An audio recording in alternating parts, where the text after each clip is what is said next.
still on the board, and even Mr. Sanders.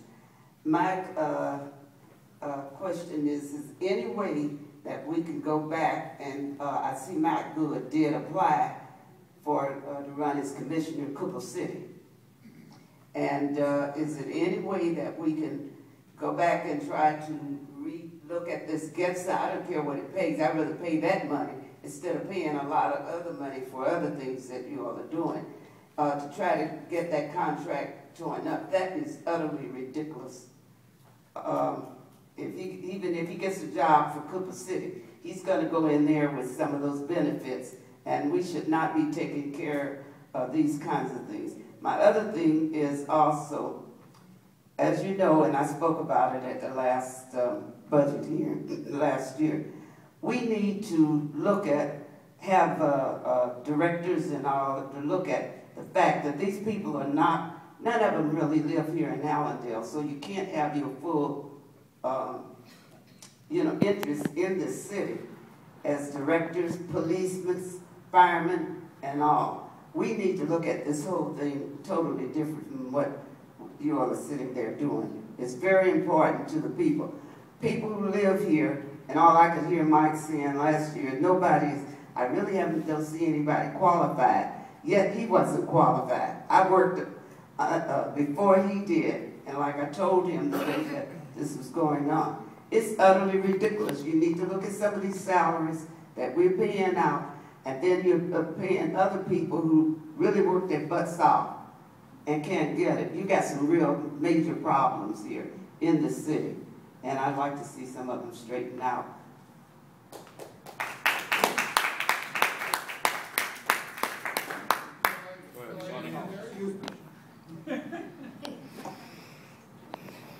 Mary, you're right. We're not perfect. We do have a lot of problems. I've lived here almost as long as you have, since the mid-50s. And back then, all the policemen lived in the southwest section. All the firemen lived here. Everybody lived here. The mayor, city manager. It's a little community. As time goes on, as economics proceeded in the housing market, people started to scatter out in all directions. When RJ in Tindola changed the rules, the city manager had to live here. He didn't have to, and that was the first one. They didn't have to live here. I believe that our employees should live here. Most of our public works employees do. And they might be some of the best employees we have and the most underpaid employees we have.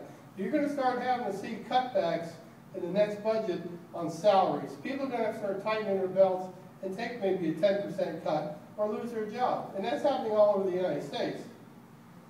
You know, as for department heads not doing their jobs, well, there probably is some, but you know, they have to be weeded out, just like anybody else that gets complacent in their jobs. Thank you.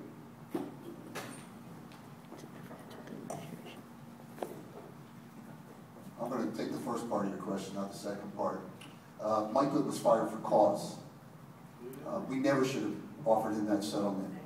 We never should have offered. We had an outside attorney, conveniently, David Joe, or an outside attorney to say, hey, guess what, we're going to get sued. That would have been the best thing that could have happened.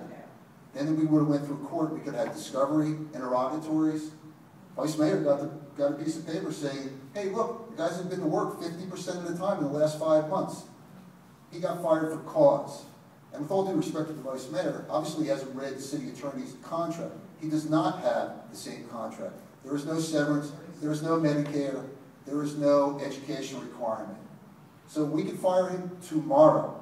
We should fire him tomorrow. And it wouldn't cost us anything. It would save us a ton of money. A ton of money.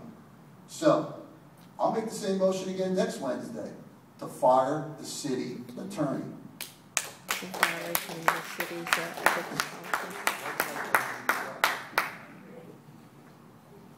We can't change the past, so you talked about, you know, Mike Good's severance, and unfortunately we should have, but that's something that happens, you know, way before a lot of our time. But one thing I would say is that, you know, when you have the information in front of you, when you're making those decisions, you got to have somebody who's going to be willing to step up and make a motion, or second it in this case. And, you know, we do need to save our money, and in terms of, if you have to hold somebody accountable, you need to fire somebody, you need to fire somebody. But in terms of the other flip side of things, I'm not, thank you, you know, we can talk about, sorry, I'm Mary Washington. you can also make sure that we also take care of the people that are actually working in the city from the ground up. Because there are people who, you know, there's a difference when it comes to outsourcing. There are people, it's important to actually know who the people coming by your neighborhood are. You build a relationship with them if you need something, you know, whether it's public works or whatnot. So it's a good conversation to have, but start from the top, you know, from the top down, what we need to save.